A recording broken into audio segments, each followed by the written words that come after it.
Hello, my name is Liesl Varon, and at 34, I've spent 15 years in one of the U.S. military's most covert special operations units. My work was never about public acclaim or framed certificates. It existed in shadows, sealed files, whispered briefings, and memories I carry alone. Now, I advise tech startups on defense tactics along the West Coast, but a title doesn't guarantee respect, especially not from family. Ever step into a space where everyone knows your past but acts like you're a stranger? That was me at my younger brother's officer commissioning ceremony. I lingered in the back, dressed in a simple black coat and worn leather boots, my name unspoken in our household for 14 years. My mother murmured to an aunt, "She's not here for the ceremony. Let's keep the focus on him." Just like that, I was erased, a footnote they'd rather forget. The day belonged to my brother Torin, earning his commission as a second lieutenant in the Army. The room buzzed with applause, glasses raised, voices loud with pride, all while pretending I didn't exist.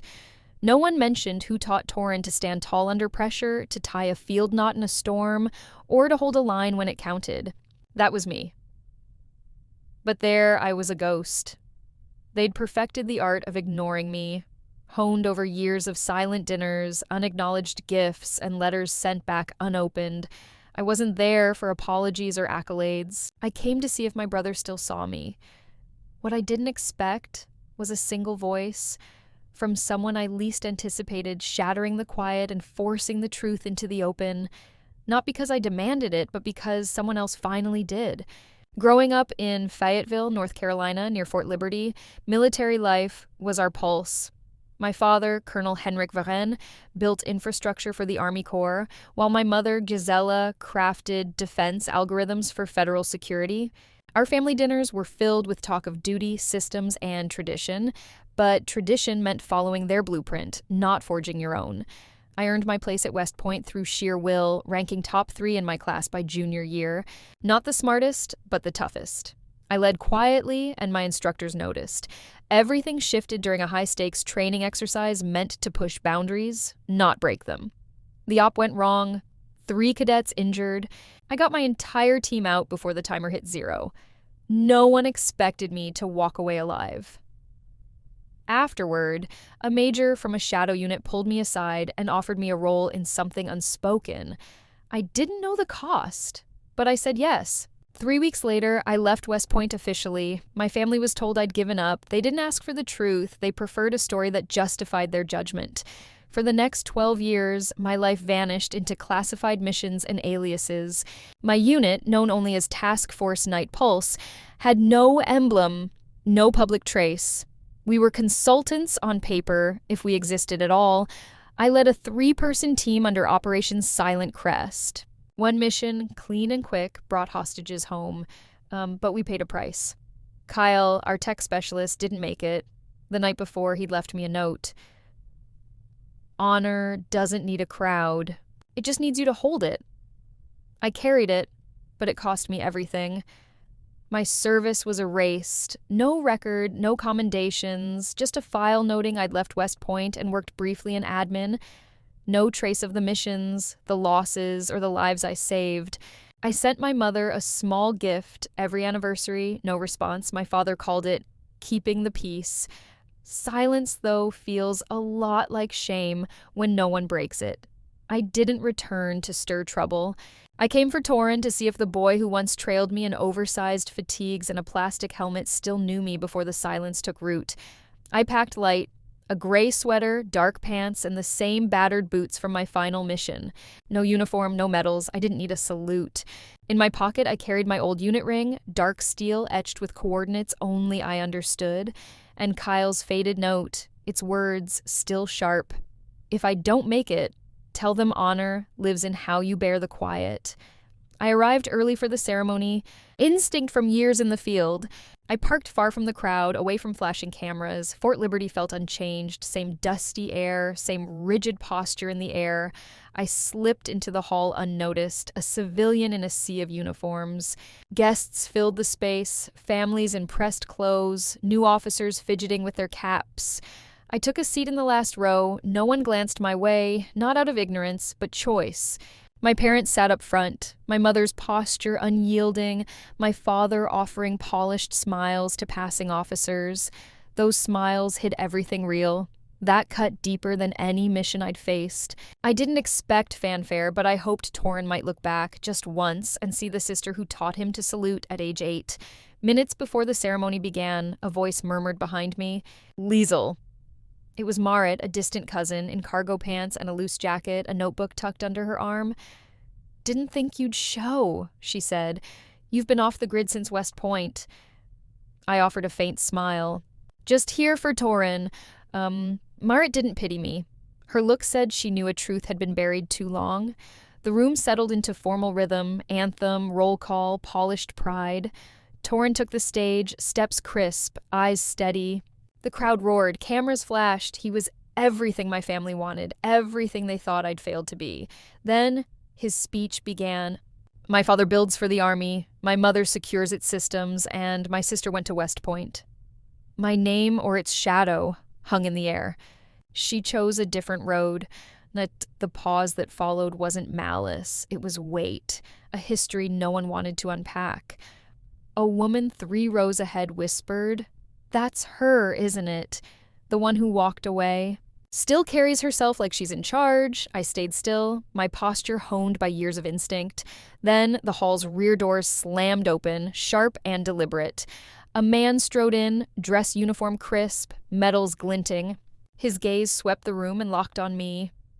"Hold on," he called, his voice slicing through the hum like a blade. "Ma'am, you're Liesel Varen."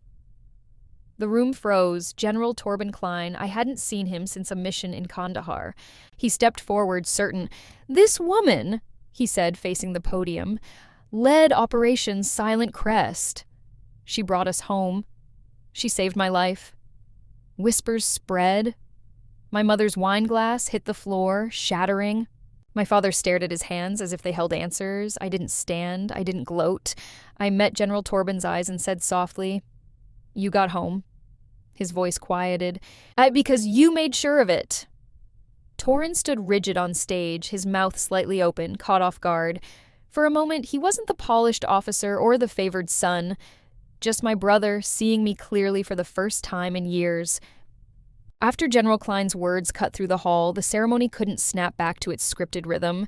No final anthem, no closing speech, just a heavy, shared quiet, the kind that settles when a buried truth breaks free. At the reception, Torrin was circled by officers and family friends, his posture stiff, his smile strained. The cheers he'd earned earlier now carried an edge, as if the room suddenly realized they'd missed half the story. I drifted to the refreshment table, silent. My father shot me a glance, searching for the right face to wear, but landed on nothing. My mother turned slightly, her fingers tight around a glass of sparkling water. Then came the question, sharp and unavoidable, from a woman I didn't know, likely one of my mother's colleagues. "So, Liesel, what do you do now?" Before I could respond, Torrin interjected, his tone even but clipped. "She's in data management, reports and such." The group gave a polite chuckle, dismissive, not unkind, but worse, erasing me with a smile. I didn't react. I'd faced sharper slights in silence. The laughter died when the side door swung open again. Marit, my cousin, strode in with a slim folder in hand. She pressed it into my palm, gave a quick nod, and melted back into the crowd. Inside were documents, partially redacted mission logs, commendations, and a single photo of me guiding evacuees in Yemen. I didn't need the proof, but there it was, and with it, a choice. As I tucked the folder into my bag, Torrin turned to me, his voice low, unsteady. "If you were some kind of hero, why didn't you tell me?" I looked at him. Not the uniform, not the rank, just my brother. "Would you have listened?" I asked. He didn't answer. We both knew why. Silence can be armor, or it can be the only weapon left when your family's version of you drowns out the truth. I didn't speak to prove a point. I stayed quiet, not from shame, but because I was done begging to be seen. The next morning, I left Fayetteville without a word. No note, no farewell, just me and my duffel walking away from a shadow I no longer owed anyone. I flew to Tampa, Florida, to a 2-bedroom bungalow I'd bought quietly years ago. a block from the water. I'd purchased it back when I thought success had to hide behind modesty. It was meant to be a retreat, a place to vanish when the world got loud. Now it would be home. First, I tore down the generic decor, flimsy prints and dated frames. I hired Clara, a local designer with a sharp eye and no nonsense, to make the space mine. Modern? She asked. No, I said. Real. While she worked, I unraveled the rest. No more hidden accounts or veiled support. I called my lawyer and cut every tie that funneled money to my parents. The Verenhold Trust stopped covering their car payments. The North Star advisory contract under my father's name ended. The grants for Torrens kids, labeled as community education funds, dried up by spring. No explanations given, none owed. That same month, I moved Nightcrest Solutions, my defense and strategy firm, into a glass-walled office in downtown Tampa. No more cryptic Zoom calls from temporary spaces. I brought in 3 trusted teammates, Soren, Mila, and Jens, to build it with me. We secured our first local contract within weeks, a 3-year deal to overhaul analytics for a regional security company. By fall, calls were coming from Seattle and Boston. I stopped downplaying my work as freelance or consulting for small groups. My name went on the door, my ID badge stayed visible, and when asked what I did, I answered directly, unapologetically. I wasn't the ghost anymore. I was the architect of my own story. It started with a voicemail. I almost deleted it, like so many before, but the 910 area code, North Carolina, stopped me. I hit play. Liesl, it's Torin. His voice was softer, worn.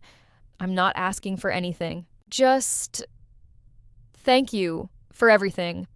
And I'm sorry, really sorry. I didn't see you. I didn't try. I sat on my porch, phone in hand, the words sinking into the Tampa air. I didn't cry, but something in me eased like a lock turning. 4 days later, a letter came. My father's handwriting, precise, leaning left like he was still inspecting blueprints. It began simply, Liesl, I was wrong. No excuses, no stories. I let pride become silence, and silence became judgment. When you stood in that room at Torrens' ceremony, I unraveled. Not because of what was said, but because I wasn't the father you deserved. No plea for forgiveness, just a quiet hope. If you never reply, I understand. But I'm proud of you. I read that line a dozen times. I didn't call back. A week later, I sent a postcard, plain and direct. I'm living the life I was told I couldn't have. If you want to be part of it, respect is the only key. I didn't wait for a reply. I didn't need one. From then on, I responded to the occasional text, asked about Torrens' kids, sent signed birthday cards, not out of obligation, but choice. I kept my distance, not from bitterness, but for peace. A boundary isn't a barricade, it's a gate I control. At a women's leadership summit in Tampa, I shared my story, raw, unembellished. The bravest act, I said, is to stop chasing love from those who won't see you. The room went quiet, then erupted in applause, not for triumph, but for truth. That's when I knew forgiveness hadn't freed them, it had freed me. 4 weeks later, a message arrived I never expected. Liesl, it's Mom. Your father and I are visiting Florida next month. Can we see you? 7 words, no agenda, no strings. I stared at the screen, thumb hovering, but didn't reply, not out of anger, but because I needed to ask myself, did I need anything from them? 3 Sundays later, I chose a small cafe by the Gulf in downtown Tampa where palms swayed and the air smelled of salt and fresh pastries. I arrived early, ordered an iced coffee, and took a shaded table outside. At 8:45 a.m., they walked in. My father's steps were slower, his gray hair neatly parted. My mother wore a simple blue dress, no jewelry. They sat across from me. Silence held for a minute. Then my father spoke, voice low. I read your profile in Coastal Ventures. What you've built, it's remarkable. I nodded, steady. Thank you. My mother's fingers grazed the table. We took too long to see. You didn't need to fit our mold of success. I cut in, calm but firm. You don't have to say that if it's not true. I'm not here for a script. I stopped auditioning for Approval years ago. Her gaze dropped, and for the first time I saw her not as the enforcer of silence, but as someone trapped by it too. My father met my eyes. You once asked if I saw you as the pride of this family. I didn't answer then. I will now. You're proof I was wrong. I exhaled, centered. I don't live for validation anymore. I built this life because I was done hiding. I'm not going back. We spoke of small things, the Bay's new boardwalk, Torrens kids, the humid Florida spring. When we stood to leave, my mother hugged me, not tightly, not out of duty, but just enough to feel like she saw me, not the daughter she'd imagined. They flew back to North Carolina that evening. I didn't linger or wave. I walked the shoreline and texted Soren, my COO. It's done. He replied, You good? I wrote back, I faced them with no anger, no need, just me. That night, under fairy lights in my backyard, surrounded by my team, grant recipients, and new friends, we shared stories, food, and laughter. Not about titles or missions, but purpose. I didn't forgive them because they changed. I forgave them to be free. For the first time, I'm moving forward not to prove anything, but because I'm already whole.